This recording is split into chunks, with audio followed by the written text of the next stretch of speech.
अस्सलामुअलैकुम, सबको एक बार फिर वेलकम करते हैं अपने न्यू व्लॉग में। जहाँ रहें खुश रहें आबाद रहें। अच्छा जी, पिंजरा बन रहा है और अपने छोटे छोटे घर के काम ना ख़ुद किया करें। कोशिश किया करें कि जो इस तरह की चीज़ें होती हैं जो आप कर सकते हैं ना, उन्हें ख़ुद किया करें, क्योंकि ये छोटे छोटे काम करने से ना इंसान छोटा छोटा नहीं हो जाता, बल्कि आपको ना रूटीन से हट के चीज़ें करने का मौका मिल रहा होता है, और जो कि आपके जहन को भी चेंज करता है, आपका स्ट्रेस कम करता है, और दूसरा इंसान के अंदर आजिज़ी पैदा करता है। आपको पता है ना, अल्लाह ताला को तकब्बुर बिल्कुल पसंद नहीं है। अल्लाह ताला के सब बंदे एक जैसे हैं, और ये जो काम की तफरीक है वो अल्लाह ताला ने ना इंसानों को अल्लाह ताला ने काम की तफरीक दी है ना, मतलब कि उसमें इंसान का अपना कोई अमल दखल नहीं है। हाँ ठीक है कि आप मेहनत करते हैं बाज़ औक़ात, लेकिन अगर आपके नसीब में है तो आप आगे जाते हैं, नहीं है तो आप जितनी भी मेहनत कर लें आप वहीं रहते हैं जहाँ आप होते हैं। तो रिस्क तो जितना अल्लाह ताला ने मुक़द्दर में लिख दिया उससे ज़्यादा आपको नहीं मिलेगा। लेकिन इसकी बिना पे किसी को हकीर समझना या किसी को ज़्यादा बरतर समझकर रिस्पेक्ट देना, और जो लोग मेहनत मुशक्क़त करके अपना सर्कल चला रहे होते हैं और उनके माली वसाइल इतने नहीं होते, उनकी पोजीशन इतनी स्ट्रॉन्ग नहीं होती, तो उनको रिस्पेक्ट ही करना, इज़्ज़त नहीं देना, उन्हें कमतर समझना, तो ये बिल्कुल भी हमारा दीन हमें इस चीज़ की तरगीब नहीं देता। हमारे दीन में हमारे अल्लाह ताला ने हम सबको बराबर पैदा किया, हमें कोई तफरीक नहीं रखी सवाए तकवा के। तो इज़्ज़त किया करें सबकी, और इस तरह से आप हर दिल अज़ीज़ भी रहेंगे, और जो आपके इर्द लोग रहते हैं, काम करते हैं, या जिनको आपसे वास्ता पड़ता है, उनसे आपको दवाएं ही समेटने को मिलेंगी। आपको पता है, आपका एक सिर्फ अच्छा रवैया ही जो है ना, वो बाज़ औक़ात कोई पूरा दिन का परेशान बंदा होना और उसकी किसी एक अच्छे इंसान के साथ थोड़ी सी जो गुफ्तगू या जो थोड़ा सा तबादला बातों का हो जाता है, तो उसके बाद वो बंदा अपनी आधी से ज़्यादा टेंशन उसकी ख़त्म हो जाती है। कि जो मीठे अल्फाज है ना, कि हमें अल्लाह ताला ने और हमारे नबी पाक सल्लल्लाहु अलैहि वसल्लम ने हमें बार बार अच्छे अखलाक का हुक्म दिया कि इस्लाम क्या है, अच्छे अखलाक। तो अच्छे अखलाक के अंदर ये सब बातें आती हैं कि आप जो हो ना, वो किसी को इंसानों के अंदर तफरीक मत करो। सब इंसान अल्लाह के प्यारे हैं। ये काम छोटे बड़े कुछ भी नहीं होता, ये सब अल्लाह की लगाई हुई ड्यूटियाँ हैं जो आप निभा रहे हैं, और कब किसी को क्या करना पड़ जाए ये किसी को नहीं पता। तो जो इंसान है ना, वो हमेशा से अजीम रहा है, वो हमेशा से उसकी अल्लाह ताला ने उसको ना इज़्ज़त दी है, हमेशा वो इज़्ज़त का हकदार है। तो काम जो है उनकी वजह से मत सोचा करें कि ये कोई जूतियाँ जोड़ रहा है, या कोई मज़दूरी कर रहा है, या कोई ड्राइविंग कर रहा है, या कोई फ्रूट बेच रहा है, सब्ज़ी बेच रहा है, या छोटे छोटे बहुत सारे काम हैं, कोई घर पे काम कर रहा है किसी के, या कुछ भी इस तरह से। तो इंसान बहुत कीमती है, उसको उसका दिल ना दुखाएं, क्योंकि बाज़ औक़ात आपके रवैये, आपके दूसरों के साथ जो इस तरह से बिहेवियर होता है, वो किसी की बहुत ज़्यादा दिल आज़ारी कर जाता है, और इंसान अल्लाह ताला से गिले शिकवे करने बैठ जाता है कि अल्लाह हम भी तो तेरे ही बंदे हैं, तो फिर इतनी तफरीक क्यों। अच्छा जी, आज बन रहा है पिज़्ज़ा, और बच्चे पीछे पड़े हुए थे कि मामा पिज़्ज़ा बनाएं, और फिर मैंने पिज़्ज़ा बस वैसे ही स्नैक के तौर पे हमने पिज़्ज़ा बनाया। और इसकी रेसिपी डिटेल्ड खैर मैं आपको यहाँ सिखाती नहीं हूँ चीज़ें, मतलब मेरा मकसद ये नहीं है, मुझे पता है कि सबको बहुत कुछ आता है, बल्कि ये सिर्फ जस्ट एक ना अपनी मैं जो डेली की रूटीन होती है वो आपके साथ शेयर करती हूँ। तो इनको भी मैंने कहा कि चलो इनको भी पिज़्ज़ा खिला दें, सुबह से लगे में काम करने। तो फाइनली देखें, रंग बिरंगी लकड़ियों से जो पिंजरा है ना वो बन गया, और बस अब मुर्गियों की कमी है, तो बस जहाँ कहीं मुर्गियाँ नज़र आई हमने उठा के इसमें बंद कर देनी है। बच्चे भी छुट्टी थी और बच्चे पिज़्ज़ा एंजॉय कर रहे हैं और साथ साथ गेमें खेल रहे हैं। ये एक बहुत बड़ा सच में इस वक्त के जो पेरेंट्स हैं ना, उनके लिए ये बहुत बड़ा चैलेंज है, मोबाइल और नेट और इस तरह की चीज़ें। अल्लाह ताला हमारे बच्चों को नेक करे और इन्हें अपने दीन पर कुर्बान करे। अभी अभी तो इससे ही होया। पिज़्ज़ा चाहिए आपको? मेरे पास ही पड़ा हुआ है ना। कैसा लगा, आपने टेस्ट किया? बहुत ऐसा लगा जैसे बाहर का है। बस बस। नहीं वाकई में मुझे और हाइजा, आपको पिज़्ज़ा कैसा लगा? बहुत अच्छा। आपका तो फेवरेट है ना?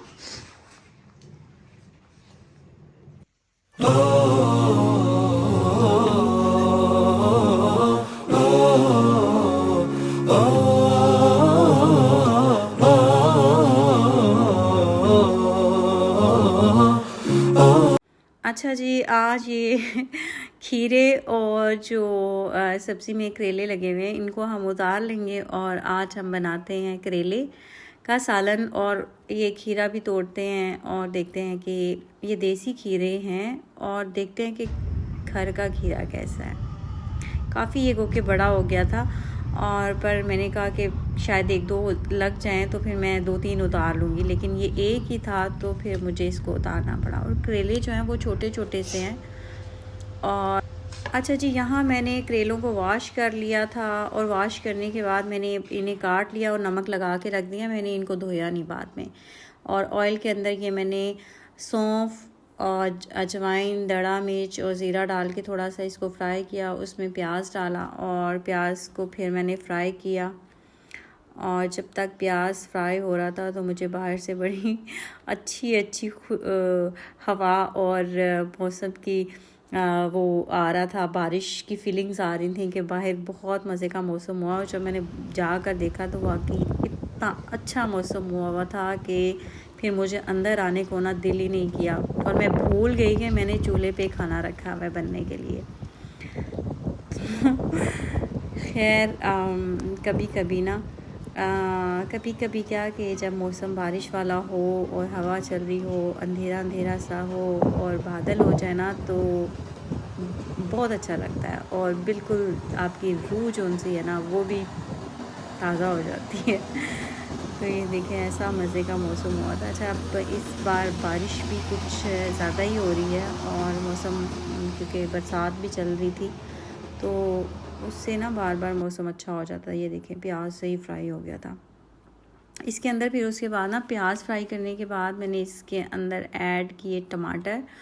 और टमाटर को फिर जब थोड़े से वो सॉफ्ट हो गए और जूसी टाइप सा बन गया मसाला, तो फिर मैंने उसके अंदर बाकी सारे स्पाइसेस जो मुझे डालने थे वो डाले। मैंने इसमें अदरक लहसुन का पेस्ट नहीं शामिल किया। मुझे लगता है उससे ना खाने का जो सब्ज़ियाँ हैं वो बहुत तेज़ से उनके जायके हो जाते हैं, बहुत स्ट्रॉन्ग सी टेस्ट आते हैं उनमें से। मैं नहीं डालती।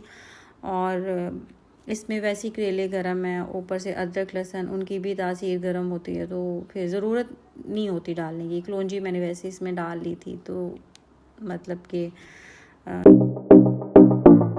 आप सब्ज़ी के अंदर डालो। मुझे ख़ुद नहीं उनका टेस्ट अच्छा लगता। मुझे ऐसे ही सब्ज़ियाँ अच्छी लगती हैं कि आप उनमें लहसुन अदरक ना डालें।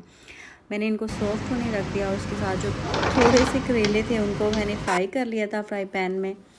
और फिर जब मसाला ऐसे रेडी हो गया तो मैंने उसमें करेले डाल के उसे थोड़ा सा भूना।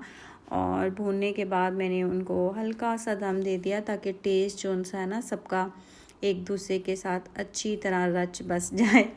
और जब ये और सच में कि इतनी दफ़ा करेले खाए हैं और ऐसे ये सिंपल करेले थे, इनमें मैंने कुछ नहीं डाला, कीमा वगैरह गोश्त कुछ नहीं डाला, लेकिन यकीन करें कि अपने घर की चीज़ का जायका ही और होता है।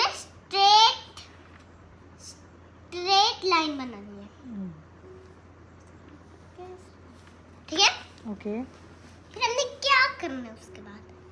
And then make a speed on the circle बनाना। हमें तो दिखने में तो छोटा लगता है, जब हम लिखते हैं ना तो बहुत छोटा लगते हैं नंबर्स, पर होते बड़े। तो उसको लिखने के लिए आपके पूछोगे आपसे कैसे करते हैं, ताकि आपको पता चले कि कैसे करते हैं, ठीक है। ताकि मुझे पता चले कि आपको आता है या नहीं आता। ठीक है। तो उसके बाद आर हमने इस तरह छोटे लाइन पे लिखा, फिर उसके इस तरह के पास जब हम कहते हैं ना तो स्नेक होता है, बहुत लंबा होता है, जैसे बहुत बड़ा जैसे होता है ना, और छोटा भी होता है और सबसे बड़ा भी होता है। तो हमने एस कैसे लिखना है, इस तरह नहीं लिख सकते क्योंकि फिर सारा को ना लग जाता है, तो इसलिए हमने इस तरह लिखना है। अगर बहुत दूर हो गए तो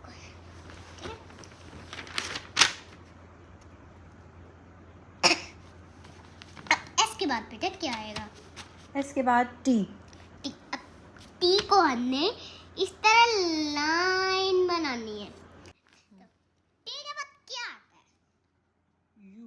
यू। अब यू को कैसे लिखते हैं, जी, कैसे लिखेंगे? रोल बनाना है, किस तरह, रोल बनाना है इसका।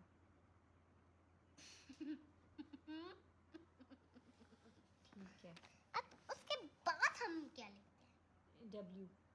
अब डब्ल्यू को कैसे लिखना है, हम इस तरह बहुत नीचे जाएंगे, फिर उसके ऊपर जाएंगे, जैसे ये है ना, हम उसके टॉप फ्लोर पर जाएंगे, फिर इधर जाएंगे, बहुत लंबा है, फिर हम उधर जाएंगे। बस हमने 3 लाइंस ली है, कितनी लेनी है, 3 लाइंस। 3 लाइंस लेनी है। ठीक है। ये मेरे ना हाथ पे लग गया। अब वी के बाद क्या आता है, वी डब्ल्यू एक्स। एक्स को हमने इस तरह क्रॉस बनाते हैं, जैसे होता है ना यू आर फेल। जी। हाँ, तो इस तरह हमने एक्स बनाना है, उसको कैसे पढ़ना है, हमने एस बनाना है। हम दांतों को, दोनों दांतों को टच करना है इस तरह।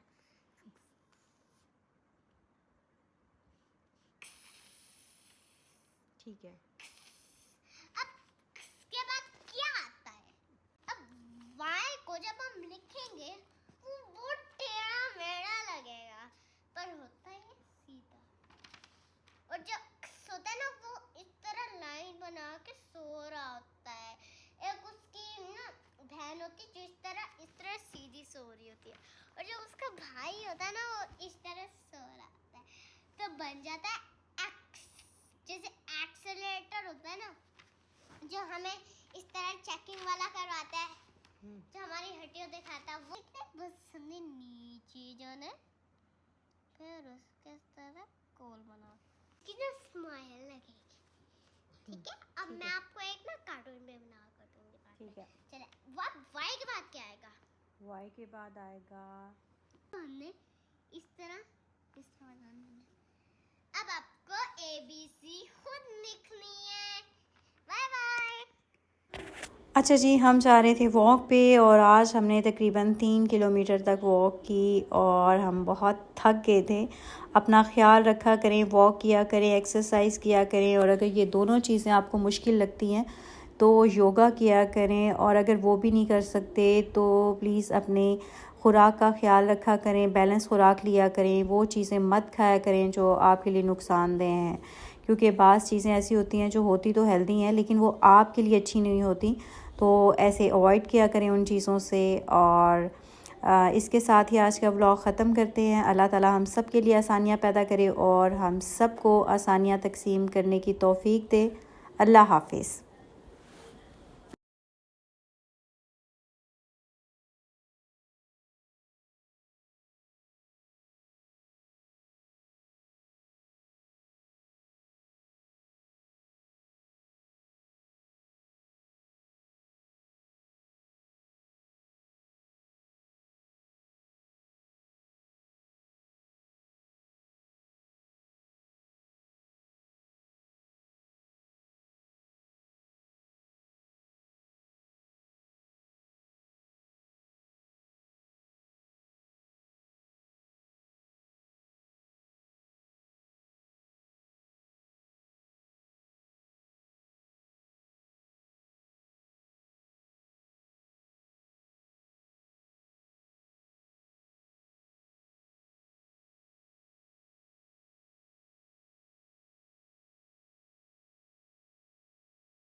शाम हो गई थी, बल्कि रात हो गई थी। उसके बाद हम लोग के वॉक पे, और वॉक आज हमने अच्छी खासी जो है वो लंबी वॉक की, और काफ़ी ज़्यादा चले, तकरीबन 3 किलोमीटर हमने वॉक की।